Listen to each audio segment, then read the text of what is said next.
I'm done. I am not going to the country club and tell my friends at the golfing tournament that my girlfriend is pregnant with the Holy Ghost.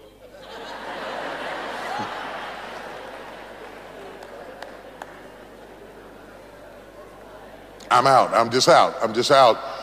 Whenever God does something you don't understand, you have a tendency to want to back out.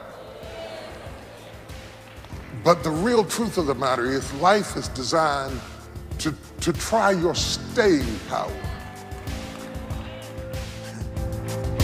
This is the potter's touch. This is the Christmas season, there's no doubt about that. But the first Christmas was not filled with shopping malls and shopping carts and long lines and coupons and getting on the internet.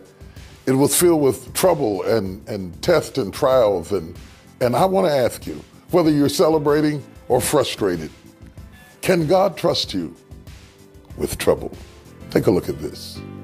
I almost entitled this message Motherwit because I now realize that motherwit is the remaining nectar of truth that has survived through the struggles of life. Its essence and aroma permeates the soul of the student and stays with you even after your mother is gone, because her wisdom is the nectar and the composite of what she learned through the adversity and the vicissitudes of life. You can't have motherwit at 15.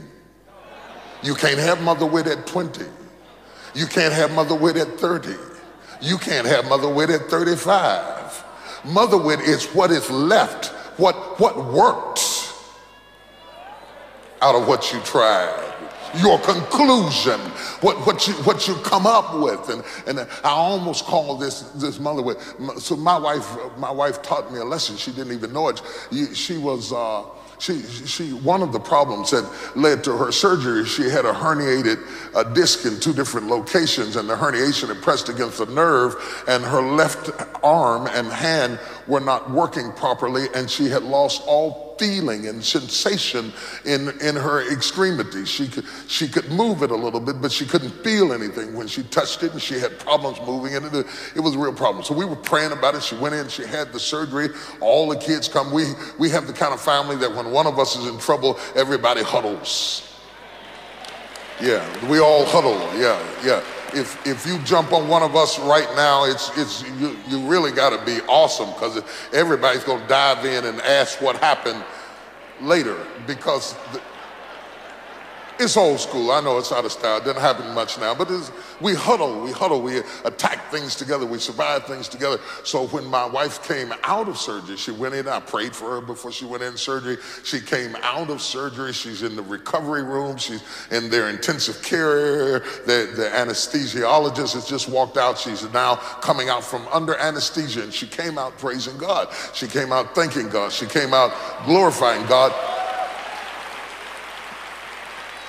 And once she had gotten herself together and she and I spent a few moments together, all the kids came around the bed. So all the kids and me are around the bed. And this was one of the life lessons I will never forget. I really cannot articulate it like she did it. All the children around the bed, and I'm around the bed, and my wife is weeping, and she's just thanking God that she's come through the surgery okay.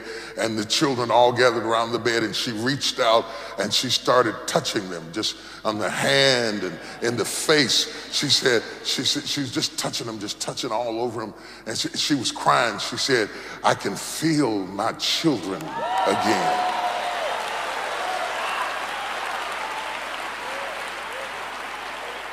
And every now and then we have this moment that I know it's a moment that I'll never forget the rest of my life. It's a teaching moment. It's not the sort of thing that most men would do. Had we regained consciousness, we would appreciate the support of the family and the friend, but my wife took it somewhere else. She was touching all the children, and I knew she was remembering touching them before and feeling them in her body in a way. She went somewhere I couldn't go, and she was crying. She said, "Oh," she said, "I can feel my children."